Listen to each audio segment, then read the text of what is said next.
in the TV, all right? We're going to welcome you around, David, on this is you're supposed to, yes. This is December 7th, 2006, meeting of the Athens City Planning Commission. It's a regularly scheduled meeting. It is 2:31. We have everyone in the commission present. I take sworn statements. If you plan to say anything, if you do, please stand and raise your hand. Do you affirm, swear that whatever you say will be the truth? Say, I do. I do. Okay. All right. Our first case is 0618, the rezoning of 24.13 acre parcel at the intersection of US 50 and 32 South Blackburn Road from R1 to B3 zone. This was, we had a public hearing on this November 30th. Okay. All right. Anybody want to say anything, make a statement, ask a question? Nobody wants to talk. Steve. Fred. My name is Steve Pearson. I'm the zoning administrator for the city, and I'm sorry I was not able to attend the public hearing. One of the things, though, that I heard that came up during that discussion was some questions about the mapping.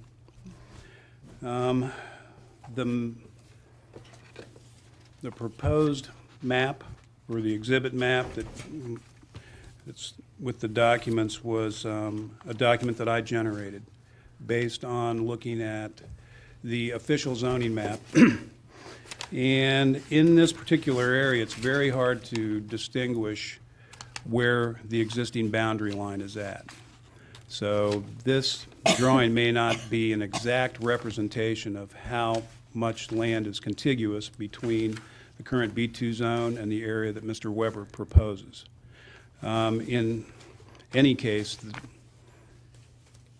it's however much it is, I guess is what I'm saying. I'll have to actually drill right down on it and get it exactly. It could be that it just touches at a point, could be that there's 50 feet that's contiguous.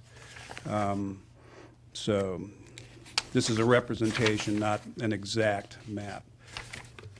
Another issue that was brought up was this map this document that I generated was based on information that I got from the county GIS system.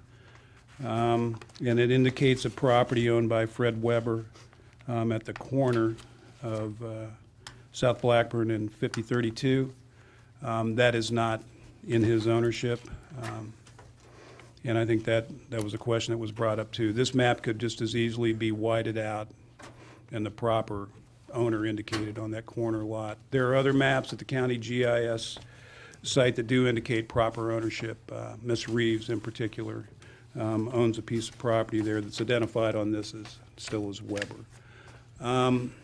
I believe Ms. Reeves notified the county that the map should be amended, and I also spoke with Ken Highland, who does all the mapping work for the county, and he's talked to, I guess Ilgard helps them maintain the site, and they will amend this particular map to reflect proper ownership. And I think that's all I have, unless you have any questions. The ownership, the change in ownership and so on doesn't really have anything to do with the zones, right? It's not. Right, it because doesn't I did change not, any of the zoning. yeah, when I first read some of the newspaper articles about it, I just wanted you to know that I did not include that area in this mapping. It may have been identified wrong on the map, but it was not included in the boundary of the area proposed to be rezoned. Okay. Also on this too, and I've spoken with Mr. Weber about it, there's a little tiny strip of land in between Ms. Reeves' property and Mr. Weber's. When I go back to historical documents, that little strip of land shows up, at least on plat records, as being owned by Mr. Weber. So can you see that little tiny strip? So it may be included. And if it is true that it is in Mr. Weber's ownership, then that line should be shifted over also to include that little strip. Because I believe it's his intention to rezone all the land that's associated with that particular property. Question, appears on the map, accurate or not, that the property's pretty well surrounded by R1 and just, what, touches at a corner with a B2? Yeah, at the most, it just barely touches down in the corner there. Yeah, there was R3 close to that area, but it's since been changed. That's the Green Hill subdivision. I don't know if you remember that case. It's fairly Right. recent, within a year. The other R3 that you see down there is Westfield Place subdivision. Planned unit development. No, it was a subdivision, actually. Athens Apartments is our- Right, Athens Apartments is included in that, all the way coming back up Andover and up to Berkeley. What? Andy, just a quick comment on that map. The acreage is incorrect too. The acreage? It's 2.013 or something That's like what that. I have. Yeah. That map says 1.51. Well, I've got two different maps that have two different ways. The plat map shows that I own 2.01.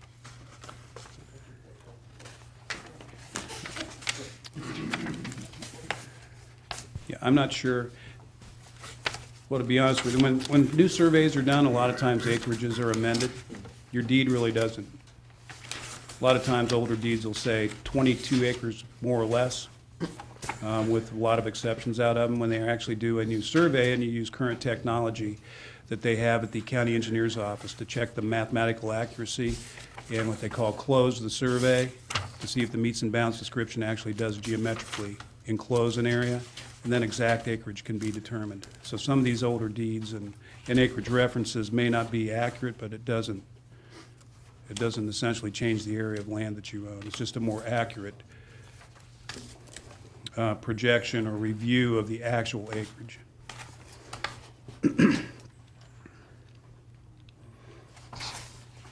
So that's why I said I believe it's Mr. Weber's intent. However, whatever amount of acreage that it is, it's that acreage that he owns related to those deed reference numbers on the plat. I have a copy of the plat map right here. It is correct. We'll bring it up. Another comment I'd like to make too is plat maps, there's a disclaimer that they're just for taxation purposes only and not to represent actual surveys. But it's the best data I have available to use to reflect mapping considerations. May I just say one other thing, that this, my property, You have to get to the mic so they can hear you. You, go ahead if you want to. this is exactly what I want to talk about. This is on this property.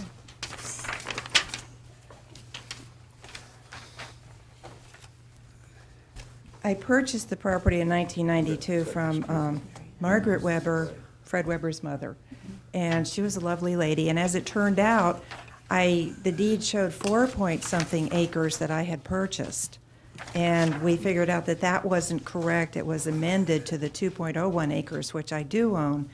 And then this was looked at again in 1996 and transferred to me again in 1996 with that acreage, which is, to all intents, correct. So, Strikes me that all these map makers ought to get on the same page. Have the same information. Start over and throw out the ones that are wrong. It's more art than science. Well, I know, but it doesn't make a lot of sense. I think they could talk to each other about it, maybe. Okay, does anybody else have something they wish to say? Okay.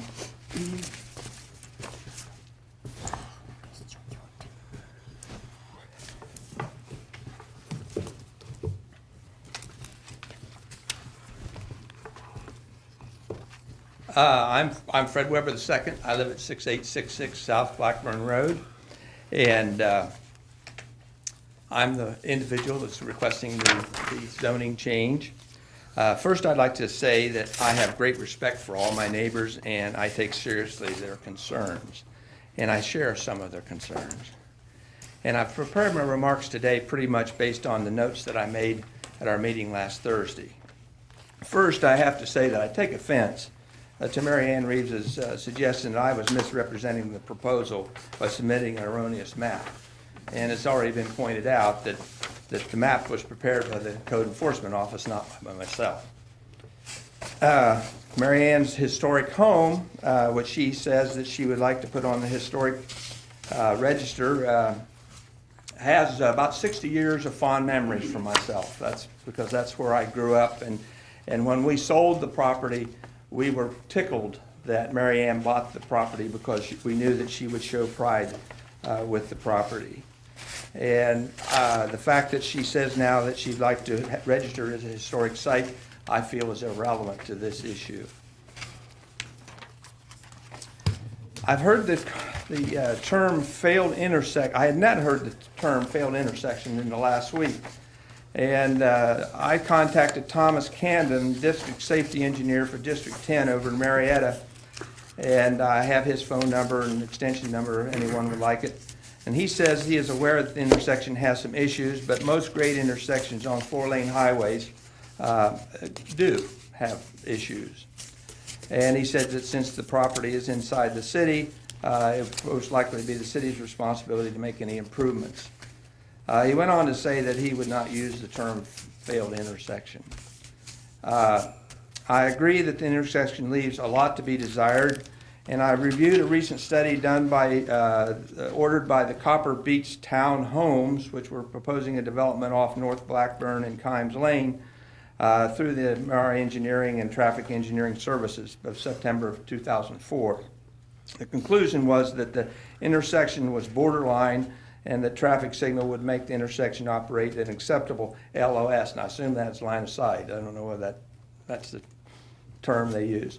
But of course, I want to expand on that a little bit, the fact that they were proposing a development on the other side of 50 and 32, which to go to Athens from there, you would have to cross all 4 lanes to head in that direction, whereas my property lays on the other side of the highway, and it wouldn't be quite as bad. But I really think now I should start encouraging my neighbors to lobby to have a traffic light installed there, because it is not a great intersection. It would be improved. There could be other alternatives to improving that intersection, i.e. consolidating Andover Lane and South Blackburn into one intersection. That I don't want to go there today. The terrain and the soils mentioned are steep and slip prone, but I will say, in fact, my property is no hill area, if not less hilly than those in the recent developments in the proximity of my property. And I have, for your inspection, a contour map that I had Ilgard prepare this week. And you can see that my property is pretty uniform in height. And then you get over here in Westfield Place, you can tell that it's a lot steeper in many places. I have a picture showing what I would consider to be a similar grade on my property if it were developed. And this is another picture of Westfield Place with showing the curbs and the gutters and how an area can be improved and an additional asset to the city. Concern about potential blasting on the site, I think, is potential for site preparation, I think, is exaggerated. I do not propose to build an 8-lane highway on the property. I agree that the state of Ohio allowed contractor building the highway to use excessive blasting, and they were irresponsible in dealing with us after they caused damage to our homes. And you've often heard the expression, I don't want something done in my own backyard.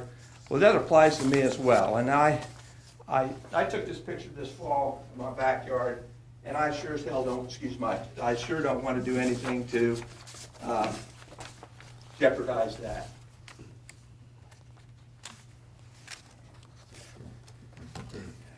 Spot zoning has been an issue, and I argue it does not apply in this particular instance.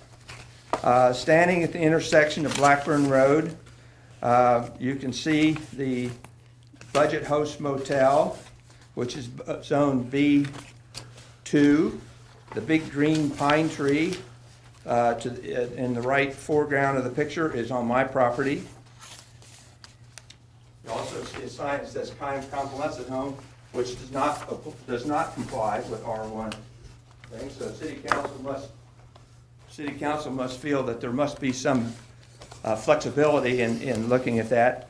You stand at the same intersection and you look to the west, you'll see the Athens Apartments, which is an R3 zone.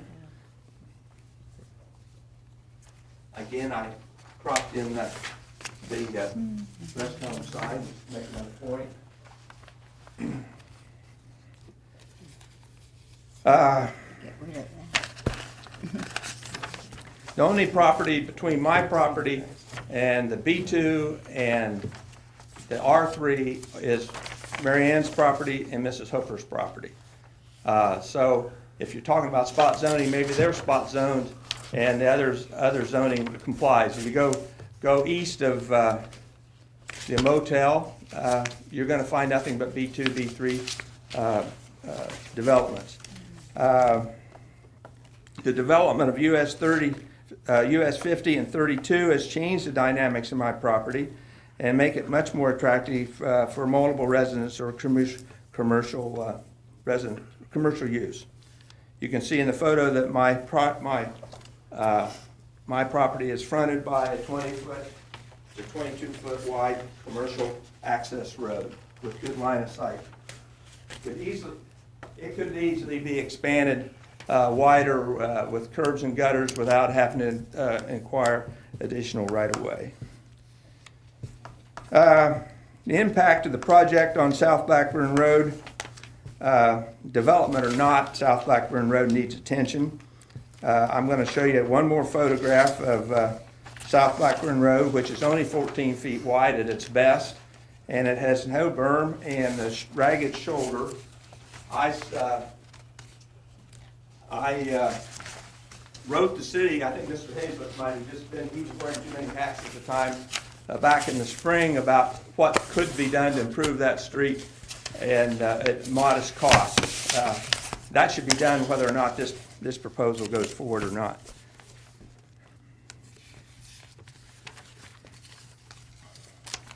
Finally, as I understand, it's the unadopted comprehensive plan for US 50 and 32 corridor is an area that has been designated as an industrial corridor. However, infrastructure would have to be established for that to happen, but in my case, the water, sewer, gas, and electric are already at the property line. In summary, I'd like to say I'm in favor of responsible development. I have a personal interest in the project, will be an addition to the neighborhood. Our proposal is consistent with the comprehensive plan. The natural evolution of the area makes this an attractive commercial site. We are contiguous to B2 zone, and we have a highway access, and any concerns can be reasonably addressed. Thank you. Anybody have any questions? Any questions?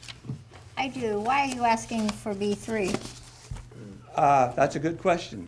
I read, and it offers me the most flexibility. That's the best answer I can give you, Joanne.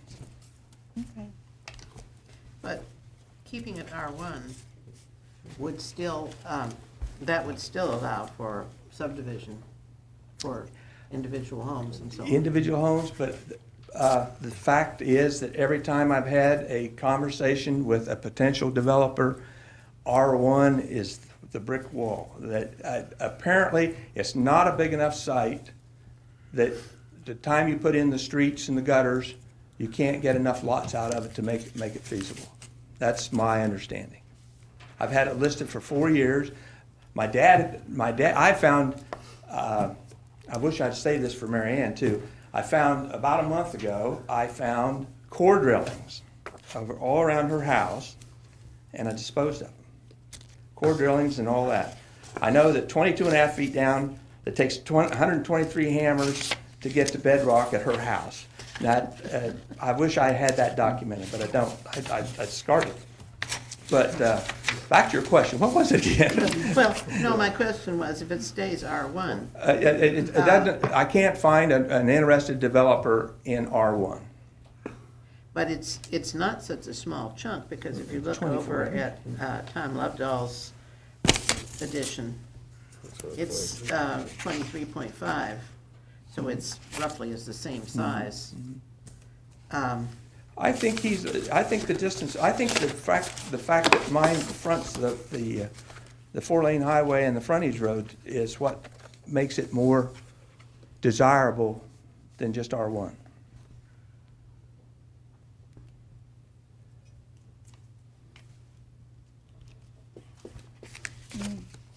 I wouldn't be here if I thought if that would work. Well, I think we have to realize that the B designation means that it has to be commercial on the ground floor.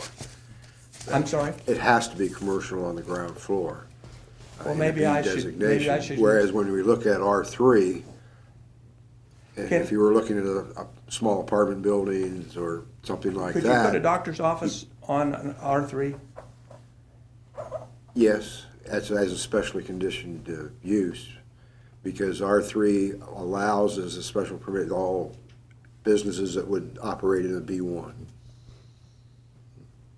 Okay, maybe that's Yeah, where that was one of my concerns, I mean, because R3, or B3 is the most heavily intensive use that there is for business.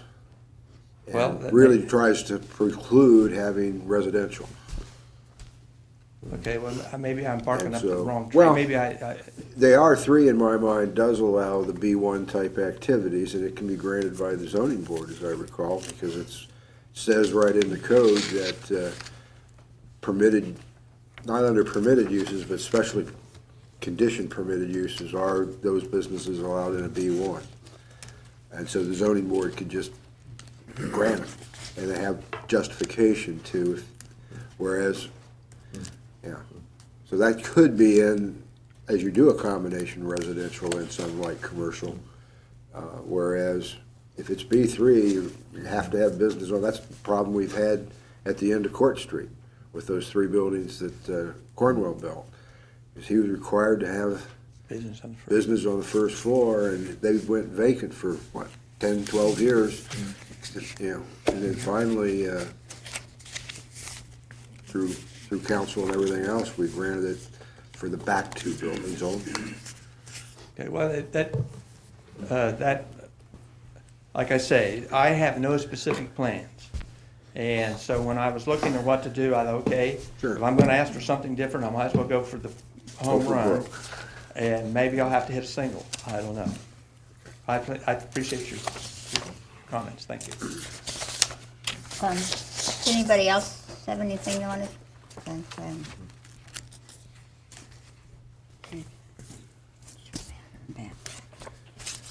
Oh, here it is, pictures. You want some back?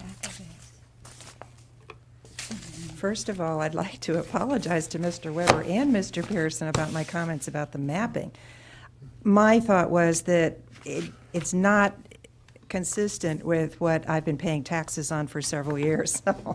And if that's the case, then perhaps I don't own that land, then someone owes me money. But what I meant was if a developer were to look at that mapping, GIS mapping, it is surrounded right now on the GIS system by Mr. Weber's property, and that would mean that he condones anything that wants to go in there.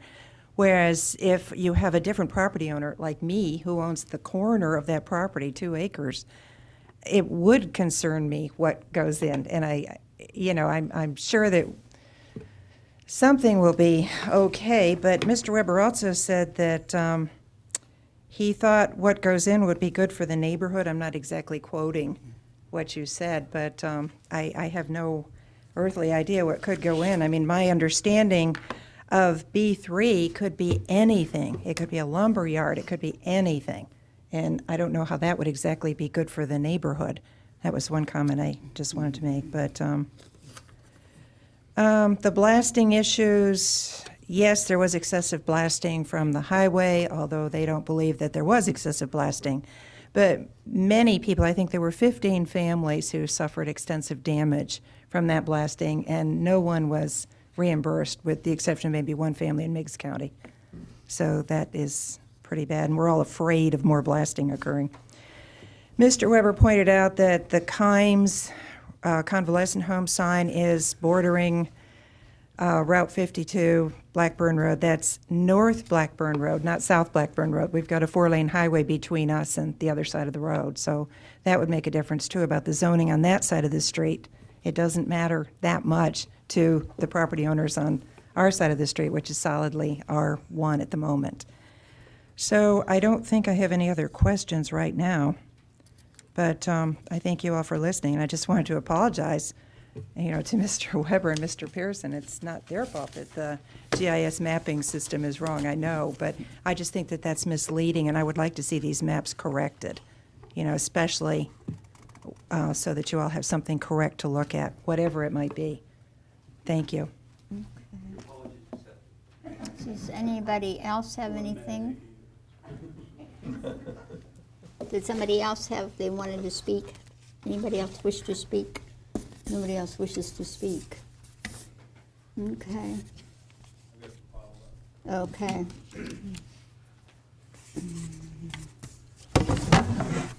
The mayor mentioned that R3 zoning would allow some types of commercial use if granted a conditional use permit from the Board of Zoning Appeals. So, for example, R3 zones, conditionally permitted uses, which are those granted by the zoning board, can be motel, hotel, or bed and breakfast, residential healthcare facility, clinic, private club or lodge or meeting place, funeral home, or any convenience, business, or service establishment providing commodities or services primarily for the residents of the neighborhood. So those are and fraternities and sororities also. Yeah. So, Now. So- That includes professional offices, right? right. Yeah, a clinic is where patients are admitted for examination and treatment on an outpatient basis by one or more physicians. So it'd be a doctor's office. Now, what about a situation like the request that we had for a building at the corner of East State Street and May Avenue, which was Financial client. Financial services Um, clients? If they provide commodities and services primarily for residents of the neighborhood, yes, they could be. I know that's hard to determine. Yeah. If it's, I mean, it is available to residents of the neighborhood. Is it primarily for them? Well, even a clinic, you're going to limit the clinic just to residents of the neighborhood.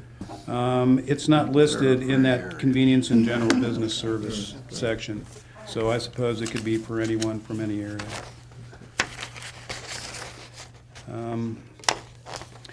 And one other thing I would like to point out is that the Planning Commission did last week hold a public hearing. In order to do these types of amendments, the commission has the option of holding a public hearing or not. We thought it was in the best interest to have one. That extends the response period or the reaction period from 60 days to 90 days from date of submittal of the application. So within 90 days of when I first received the application, the Planning Commission may recommend to City Council that the proposal be granted as requested. It may recommend a modification to what's requested, or it may recommend that the amendment be denied in that written decision transmitted to the City Council. If we recommend a modification, does it come back to us then with a request for the modification, or does it go on to City Council with the, as a request with that modification attached? I believe one of the options that the Planning Commission has, and I think is like we're talking about right here, instead of B3, possibly R3 might be more palatable. And of course, in a discussion with the applicant, that would be appropriate too, to see if that was agreeable to them. But I think, this has great flexibility for the Planning Commission. They can either take it as proposed, amend it a little bit, or completely deny it. You have three options. Boy, since I'm involved in a lot of legal cases at the moment, you may then need to re-advertise a public hearing, because I can hear people now saying the public hearing was held based on a B3 requirement. If it's going to be R3, perhaps a new public hearing is appropriate. That will probably get us outside the 90 days. If But we there's just- also a section in here that says a resolution of city council may specify a longer period of time by the commission for consideration. If we deny it, and then the applicant wants to come back again with a request for a different zoning designation, then the 90 days starts over again. I would think that that'd be correct.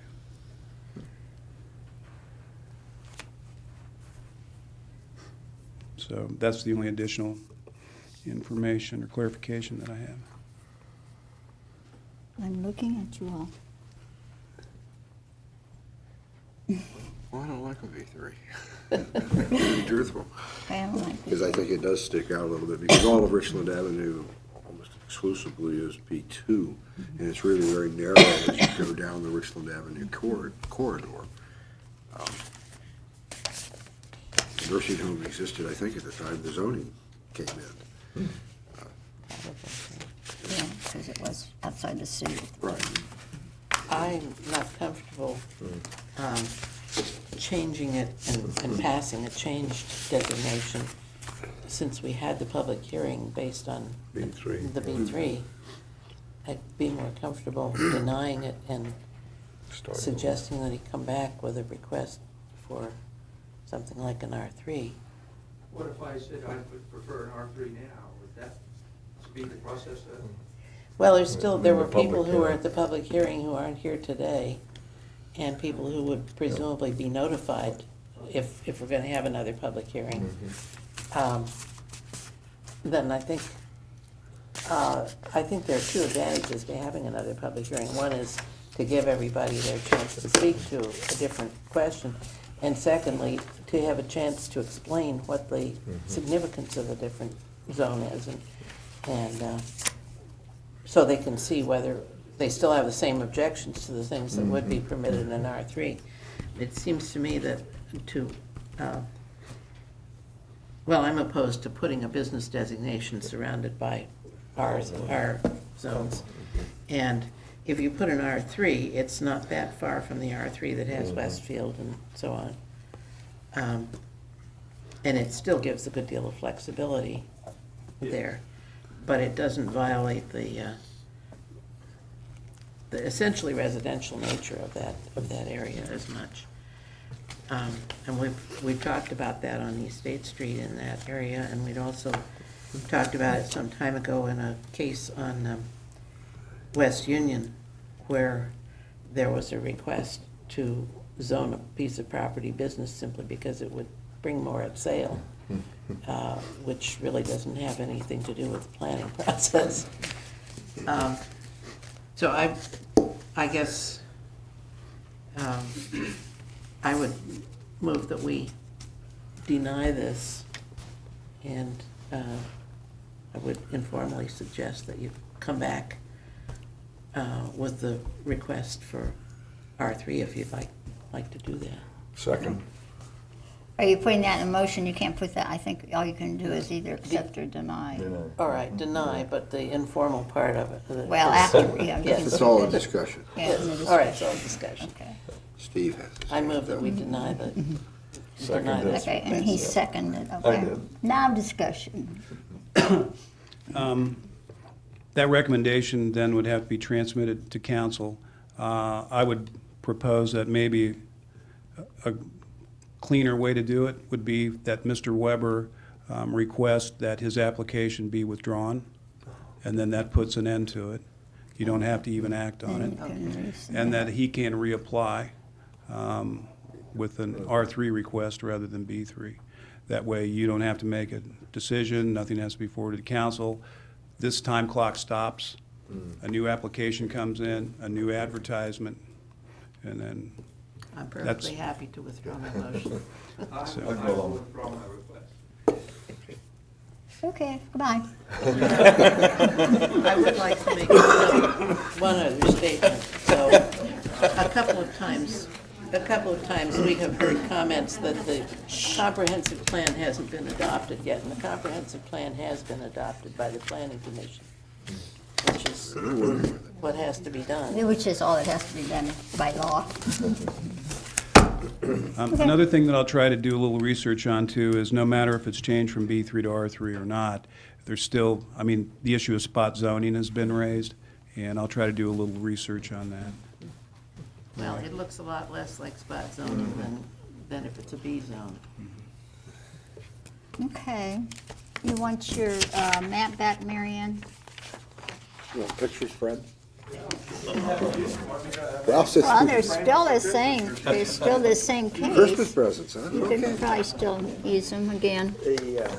You know, you talk about these maps, this topographical map, I got that from Hillgard, and it's got, I can point out inaccuracies all over it. In fact, it's part of my property never accounted for. Well, we gotta get new mappers. Okay. I got one other Other question. technology. She has, Steve, what is your name again? Yes, She has a question. for she, you. that's what my family always refers to. She. Steve, I have one other question, and that is the Kimes sign not conforming? While we're here, we might as well clean that up. That's right. That's correct. I'll be bringing more detail, I guess, to that area here in just a minute, but that area is zoned R1, single-family residential. When Kimes proposed that sign, its location is actually on state property and city right-of-way. So the only way to have any kind of a sign at all is to go to Athens City Council and ask for permission for a revocable license, in this particular case for a sign. And council did grant permission for that sign to be placed. Essentially, that's a variance. Oh, So, yes, it's not that it was permitted in a different way. It's sort of ugly. It has been permitted by Athens City Council. We have a And law against that's a ugly. place where you need a big sign for people to see when they come outside. And I think that was part of the reason it was approved. Yeah, you wouldn't know, without that sign, if you were not from this area, and I think that was part of the argument at the time, you wouldn't know where Kimes was. And I think that was the biggest part of the rationale. Thank you. You're welcome. Can I ask a quick question? What will this do, the removal of this request? What will that do to the pending sign ordinance by the motel? Sign that they want to put in front of my house? He's gonna answer that. Any request to place any sign use lands on, above, or under city property or city right-of-way is an exclusive purview of the city council. So that, this won't change that at all. That's still in city council's court. And an R3 would have less attractiveness to a sign that he's proposing. Wouldn't that be true? Well, it doesn't, when it goes to city council for revocable license, it essentially throws this zoning code out.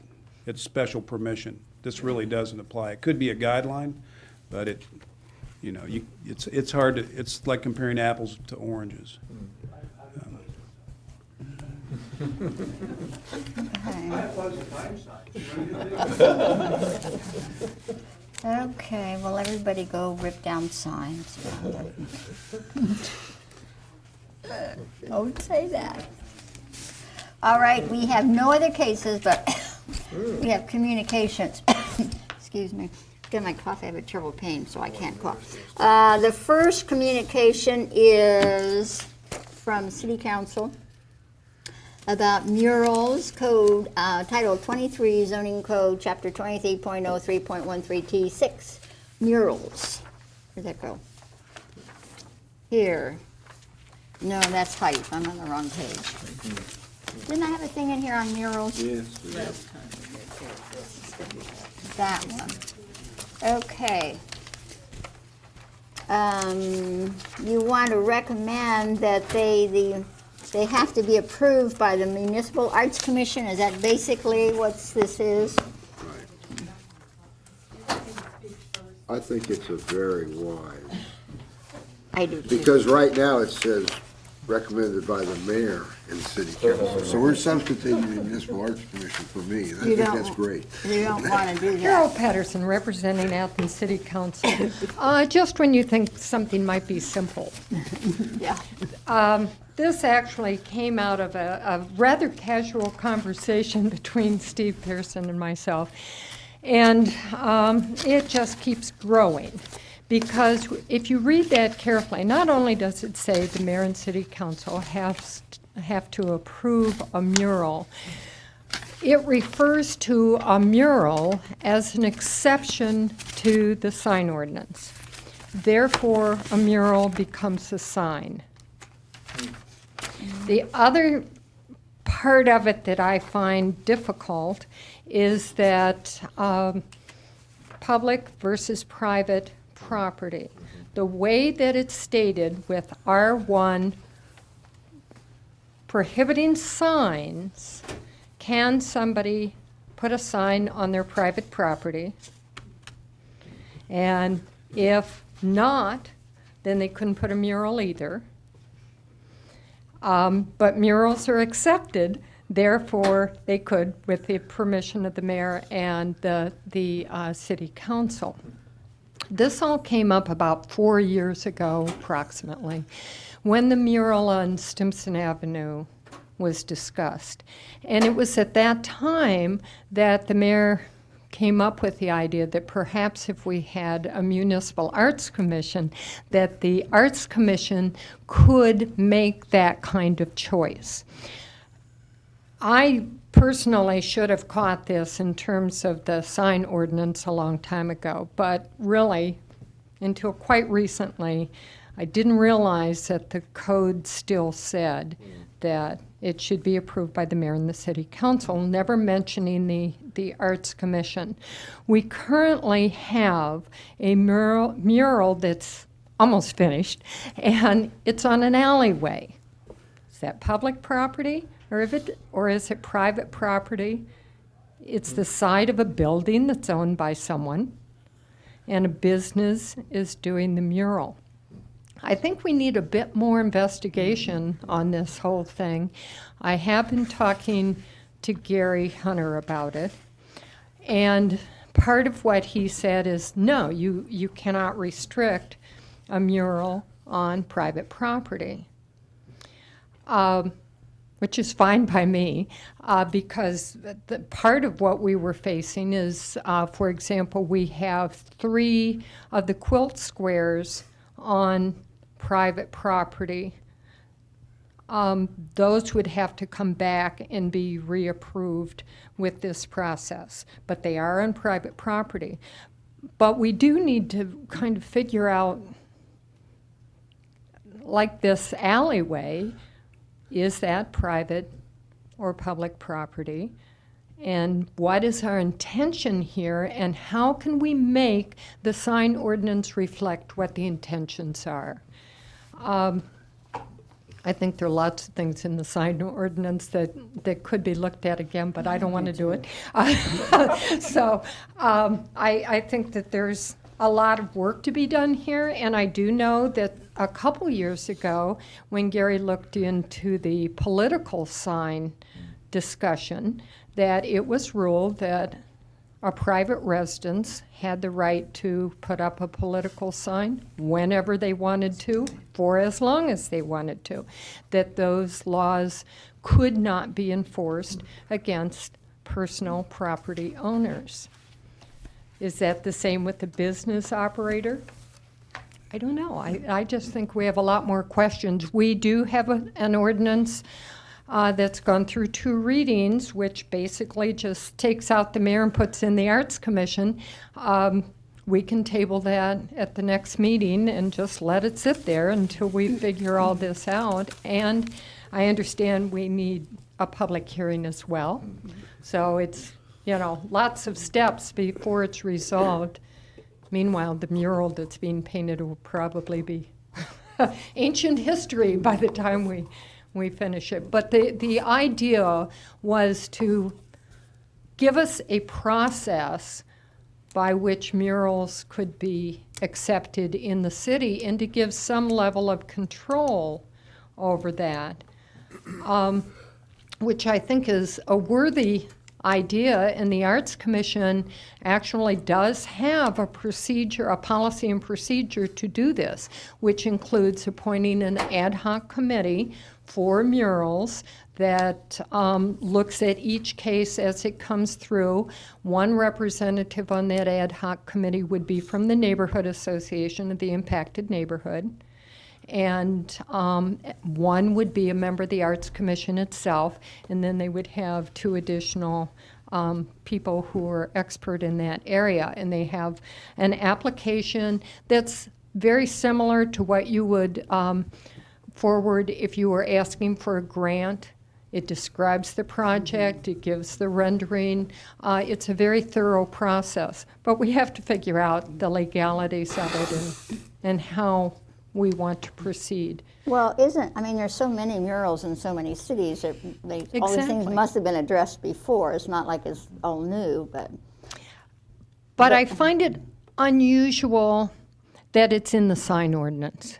well. And maybe it needs to be somewhere maybe else that's- instead. Well, I think the whole sign ordinance, I know you didn't want to bring this up, but it was I one know. of my list of things that I Sorry. think the sign ordinance is a disaster and needs to have some serious work done to it. Well, He's and looking after at me our because he knows I don't want any conversation- signs. Yeah, after our conversation, I sat down and reread it in detail, and at the end went, what? I do think it has some I think it inherent does. problems. I think that- there's some Also problems. have in the changeable, movable. movable flashing and things all and that stuff. flashing and all the new type. We Well, changed exactly, it for the canopies. is the only technology thing. has considerably changed.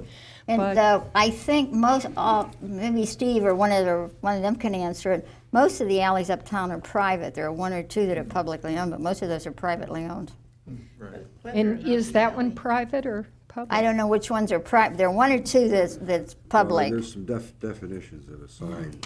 and Well, they can be being fire. Seen from a public street, Yeah. or, I'd have to get into the exact code, maybe Steve would do it, but. So if it's a public definitions. alley, it would be able to be seen from a public, but if it's a private alley, it wouldn't. Most of them are designated fire lanes, but that doesn't mean that they're publicly owned. They're just Right. fire And lanes. I mean, he's done an excellent job of communicating Yeah. with the people around the area, and all have been included in the discussion. He came to the Arts Commission, presented the plans, so then all of a sudden we hit this, that there's something inherently not okay here, and we need to sort it out. I don't quite see why a mural is a sign unless it has text in it. Well, exactly, that's part of the issue. I think you have to define what, you have to attempt that to green arrive at a book? legal definition of the difference between a mural and a Yeah, sign that's- and graffiti. And graffiti Well, could be a certainly, mural, so. right, Yeah, it could for be. building. And certainly the Arts Commission would be willing to further research that part of it. Like Joanne said, there must be other ordinances involving murals in other cities, and we would be happy to do that part of it. Meanwhile, Gary's looking at the, from the strictly legal standpoint, but we do have work to do. But is it going to go ahead and morph into concern about what colors people paint their houses? or- Well, and that question's already come up with this discussion. We're talking about private property rights to a point that I'm kind of uncomfortable with. Well, exactly, and that's why I did confer with Gary about, can you paint a mural on the side of your house? And basically, his response was, yes. And even if this one this alley is a public alley, as long as they're not painting it on the bricks of the alley, they're painting it on private property. That's right, yeah. And They're standing on public property, painting on private. They hang down, they should come down, rappel from the top and paint as they come down. And one of the Sounds like they're issues, I mean, you want to get into what is comfortable and uncomfortable to discuss is content of a particular mural. That was partly why we set up the process to begin with. Lots of questions. Some work to do. Thank you. You had your hand up. Yeah, just a suggestion, you might look and see if there's Cyrus.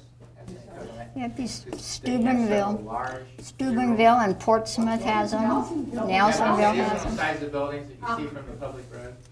And Columbus just went through a big discussion with ODOT over that too, because ODOT has regulations about murals within sight of a state highway. Oh, gee.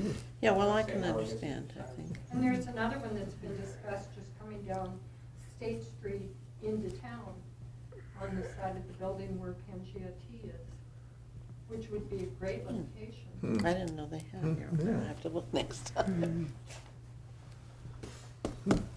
Yes, sir. To address the question of the alley, there's only one public alley in the uptown area. I call it the Lucky's Alley. It's next to Lucky's. Okay. And then that alley goes from Court to Congress, and only the first section from Court Street toward Congress is actually public. Every other alley uptown is a private alley. So the one in question is private, Right. so we're probably safe just telling them to finish. Which they're doing anyway. That's going to have to be enough. He's gonna give me a picture of himself with the mural and autograph it, so he told me one day. He's very proud of it. Another thing too, I think it's hard really this is an exception from the sign ordinance, why it would be included as an exception and then have some huge regulation. Some of the other exceptions are integral parts of vending machines, cornerstones on buildings, street signs, holiday decorations, and then the good old special signage determined appropriate and reasonable by the zoning administrator. Those are, for example, though, your grand opening signs at businesses, or bazaar at a church, or Red Cross Here Today. So there is good application to that exception. Could we get rid of the inflated animals? A dart gun would take it. Sarah used to leap out of her car and go attack them. One thing, a real easy way maybe to handle it, since it is an exception, it's not covered by the code, it's nothing that the code really talks about except in this one context. It appears now that's going to be something approved by the Arts Commission. You could simply add the word public murals or similar artwork if approved by the Arts Commission, then you wouldn't have to worry about private murals. Commissioned by the Arts Commission, Except or then you could talk about what is the public mural? Is it on Right. a private building that can be seen by the public, or is it? I would say it would be those, though. Which is the legal definition. Is it? Something that is seen by the public. That is the legal definition of public art.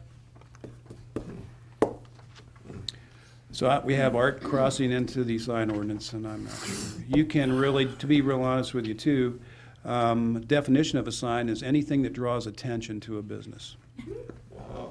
So everything's a sign. I don't know where to start, given that Dancing definition. girls but outside, is that a sign? Anything can be a sign according to the ordinance. So, mural could be a sign, but it's under this exception part. We have to be careful though, because if that's really true, then it becomes too nebulous to enforce. Yeah. I agree that a review of the sign ordinance would be advisable. I know we worked on it a long time. Larry and the Chamber of Commerce came in and did that before the zoning code was amended even. Yeah. A lot of input from the Chamber of Commerce on that, but, it's kind of a living document, I guess. I mean, look at these electronic signs. Nobody thought about that when we did an extensive review and revision of the sign ordinance, so. Okay. So do we want to change it to public and put it on through council, or wait until we totally revise it? Well, but why don't you just put it through, or I guess public is all right. I think we would probably make the amendment about the public that Steve did, because that's something that can get done in Right. 30, 45 days by going through the Continue to work on process. But then, I think the process of working overall on the sign code, sign that at least 6 months, it. Oh, yeah. minimum. That's before it ever gets out of the planning commission, let alone when it gets to council. We gotta get this done, don't you think? that Yeah, this- get this done. Because this is, I mean, this is, doesn't fit in really anyway, this, so Right. get it, so it's taken care of before you get all these strange murals all over the place. Well, you might want to make that change Steve mentioned and say Public, public mural. And a which little kind of bit. covers everything. And so we could do the advertising on that, so we could do it and have the public hearing, say, in January. And, because that's where we'd be at by now.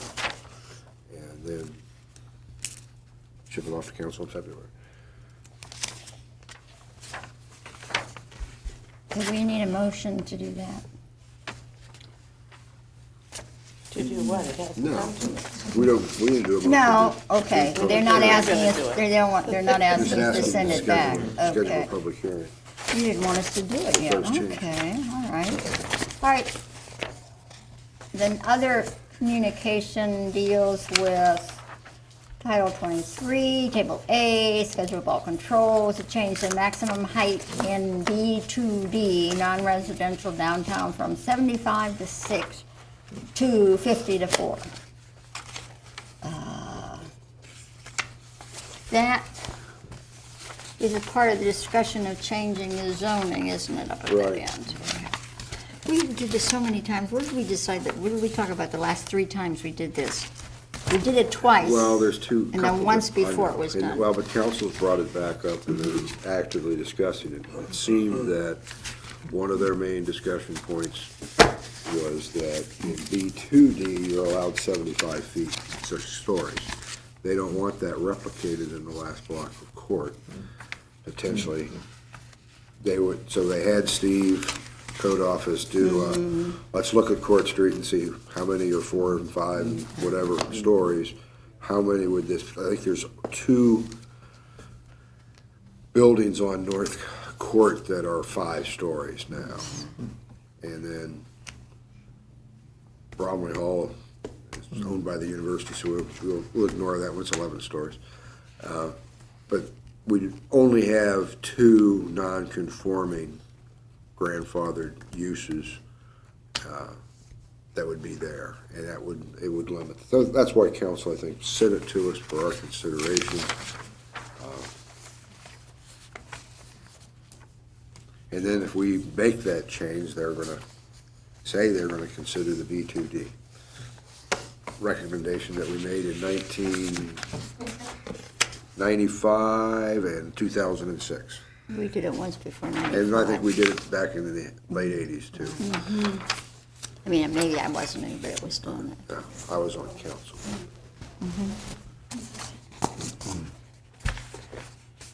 Okay, what is your favor here? Are you, So, want short buildings? I'd just do another public hearing, same time we did the murals, and combine them together and see what the public has to say on both of them. Good idea. Okay. Is that agreeable? Yes, sir. I think part of the concern about identifying those buildings that would be created as legally non-conforming if that height restriction was dropped down is an issue not only in the proposed area, but in the existing area. So it would affect those taller buildings in the existing B2D zone also. There is a limitation in the zoning code. When you have damage to a property greater than 65% of the auditor's value, which is a very low number compared to a market value or a true value or a previous sale, you then have to conform. And I think that's part of the concern. A lot of cities, if it's damage created not, an act of God or a fire or something like that, you can restore your building 100% back to its nonconformity. And in Athens, you can't. It's limited to 65%. So I think that was some of the concern about identifying those properties that would become nonconforming, either those brought in the proposed area and those that exist in the existing B2D. So I think that's a lot of what that was about. That would also apply then to the parking garage. The city only has to do its best to comply with the zoning code.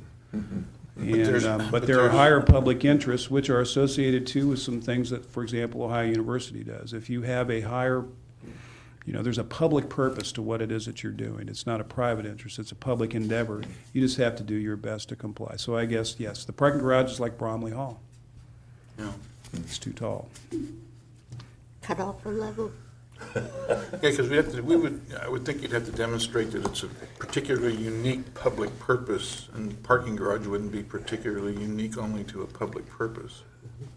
That would be capable of being a public and or a private building, so it wouldn't specially apply.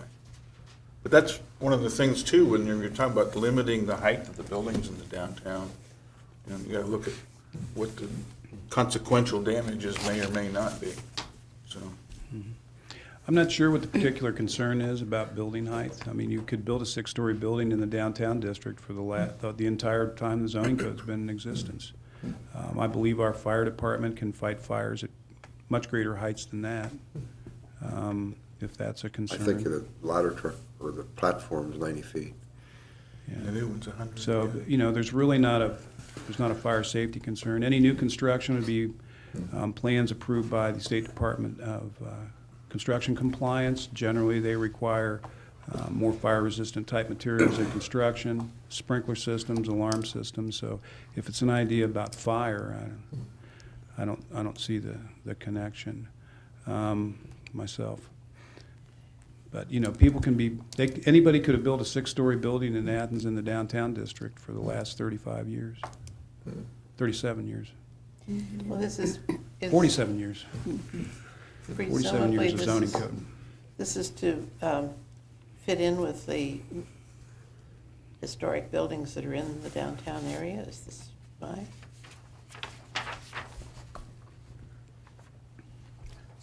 Don't know why, it was just an issue raised by council Is that why? How old's at the a A News committee building? meeting. How old is the A News building or whatever, 8 North? 5 stories. 8 North Court? 8 North Court is 5 stories. So it's over- 36, But it's over 4. right. Yeah. 36 South Court is 4 stories. Bromley's 11. 27 North Court is 5. Which is 27 North Court. That's the old, there's a hotel. Hotel Athens. And a couple stories of it are covered by that slate mansard roof, but it's still a 5-story building. Then you have Mr. Cornwell's 3 buildings at 85 North Court. There are actually 3 of them. And then across the street where H&R Block is at, that's a 4-story building. Well, the other times when there was concern about changing it, it wasn't about the height of the buildings, wasn't it? It was usage, wasn't that what it was? Being That able was the to, objection to it. the objection then was what you could use, your kind of things you could do in your business. Jack was upset about his. In reviewing the records from the last time, in I think it was about 94, the Planning Commission recommended this. Council's subcommittee, headed at that time by Howard Stevens, had raised the concern about building height, and the Planning Commission had simply sent a statement back to him that whatever the height is in a B2D, that's what it'll be in the new zone too. There was never a discussion about bringing it down. It was just, Whatever it was. yeah. I And didn't plus, remember. anything that comes in when zoning changes do affect property. They're grandfathered in, they're legal nonconforming uses, but that you do have that 65% cap on damage repair. Could that be waived by the zoning board? Yeah, anybody who can't meet the strict requirements, for example, it says then you have to comply. So if you wanted to build your 5-story building back at 5 stories, you just go to the zoning board and ask for a 5-story building. Or it could also There be- is relief, Well, it there's could be written- administrative relief to any that's denial. why. It could be wasn't written to really strict, automatically so. exempt existing buildings, that they could be restored to their existing heights. Yeah, like I say, a lot of places, a lot of towns do have that, the restoration of grandfathered nonconformity, but in Athens, it has that limitation. That's really the only concern that I can see. Okay. Do we have to do anything with that? We discussed it. have a public hearing on that and the other thing at the same time. Okay. Do you have any, you gave us this thing about residential complexes. Was that in this batch we had now, too? You got that last. Was that the last batch I had, or what batch was it in? It was the last one. Well, how did I get it in this week's? You wanted it. Oh, I had previously provided that listing of apartment complexes. I provided it to the planning commission. You wanted me to add on something Yeah. at the bottom of the list. You want me to add, I added it, whichever one it was. I don't know if it was add the summit at Coates Run, add campus, add, no, it was add University Courtyard. I didn't have University Courtyard on. yeah, but there are a lot of other things that aren't on there, too, that are apartments. You Well, name but it and these- I'll go I'll put it on the list if you want it on there. Well, they're apartments. Apartments are apartments are Well, but apartments. this was to have the, for the larger apartment complexes, to have an idea of how many beds per acre there were. Well, but I think 8 North Court has a lot of beds, don't they? And Athens Apartments and Westview and those. Phoenix has a lot. Anyway, I think I was reading the Athens News today, what the university wants to do, and they sort of ignored the fact that they were sort of taking over the whole city there, but they were just sort of moving out into the streets, weren't they? But I sort of think they should change their plan and start revising how they're growing, but they don't listen to me about it, so. We have any announcements or other business? Yes, sir. I would like to add that I provided that list of large apartment complexes to City Council and their possible consideration of amending the tenant landlord ordinance too, because there's been some discussion about certain large complexes should have been exempted, and I should have realized that they were exempted. But you can see by that list that there are many different criteria that could be used to determine what is a large complex. So I provided that information to council. Another thing that I would like to announce is that I've scheduled a public hearing for another rezoning just across the street from the one you've been considering, and I don't know if I'd forwarded those documents to you yet or not. It's Tom Yeah. Lovedahl. Lovedahl, R3, wasn't it? The two lots that he had that were contiguous to but kind of disjointed from Blackburn Woods subdivision that were down essentially facing on Kimes, he'd like to have those rezoned R3 to possibly build some He apartments. had that, we talked about that as a phase 2 at the time. Yeah. He did the whole subdivision. He did. Right. He had proposed another apartment complex. There was a proposal that Copper Beach went in that there would be this road connecting to Kimes that would go up adjacent to his property, go back to Copper Beach, and he had a proposal for an apartment complex back there too. Then he came in and amended the plat of Blackburn Woods to include that acreage into the subdivision that he had approved because the idea of that connector road to Copper Beach kind of fell through, especially after the traffic report from the intersection there at Blackburn and 5032. So there is a public hearing scheduled for the next meeting on the 21st. The 21st, is that going to be a problem with people not being I here? won't be here. I won't be here. You won't be here. You won't be here. 21st, Yeah. I'll be here, leaving on the 22nd. Well, if it's a public hearing, then we don't Right. have to have any, I mean, the Just people, one person. just, I'll be here, so we can go ahead with the public hearing since we don't have to have a forum. We have to have a Well, you tape have recorder. forum. Three of you. Okay. We have to have a tape recorder, that's all. I guess so how many members will be available? 3. 3. All right, I have received also a request for final approval for Herald Square. We have the engineering data back for water and sewer, building location, lot sizes. There'll be a laundry list of variances that will accompany that. And I suppose I should offer the developers the opportunity to have that postponed until there are more members available. They might. I'll just tell them that there'll only be 3 available, so they'll need all 3, and I'll just leave that up to them. Never know what I'm gonna do. Well, on that one, is the public hearing optional on the PUD? Thought we had to have one. This is a I plan. think that's been Well, I had that question raised by Councilman Weil. Is it a subdivision or planned unit development? Currently, it's one big piece of property, and they're proposing, I think, 6 or 7 buildings on it, but also to subdivide it.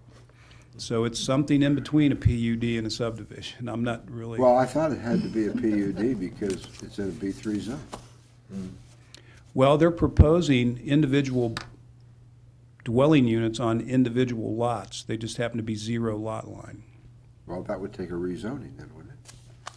If it's B3 zone. Part of the variances that they're going to request are for residential use on the first floor, for example, is one of them. Why? But that's not us, that's a zoning issue, unless we change the zone.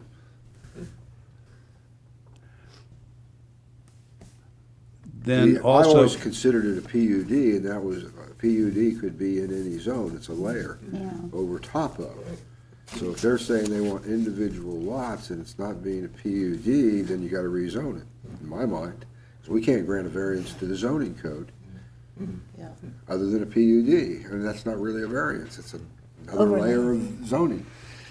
it's the same situation essentially that Think about happened that when one. the same developer did Westfield Place. It was, if you look at the records. But it was an R3 zone. And so, multi-unit buildings were acceptable as permitted uses, and then they went into and subdivided them down into, when we did variances.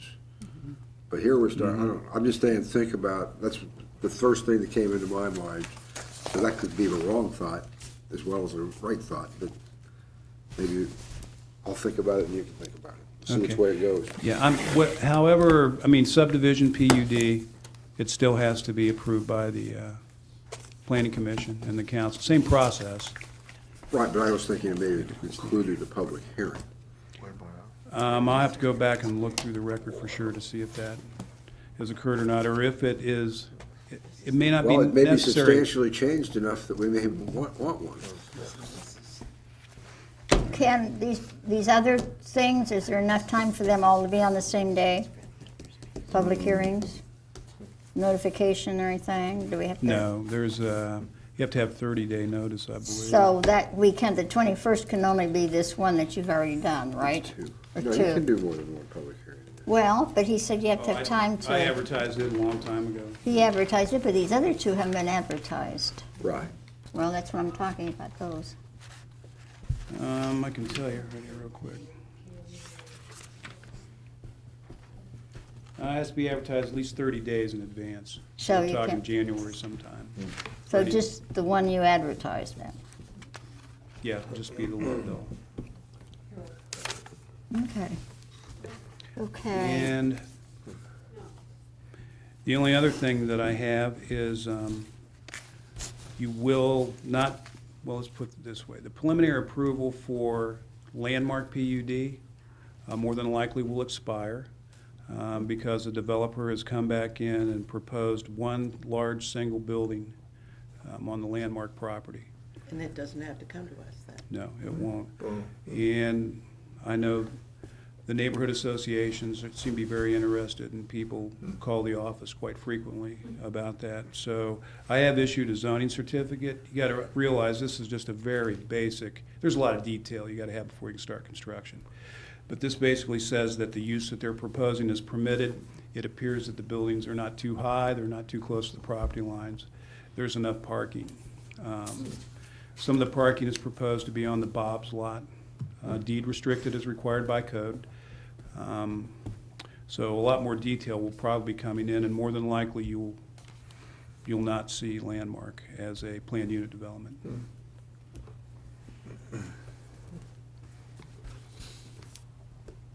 Okay. Do we have any citizens who wish to speak? You already spoke.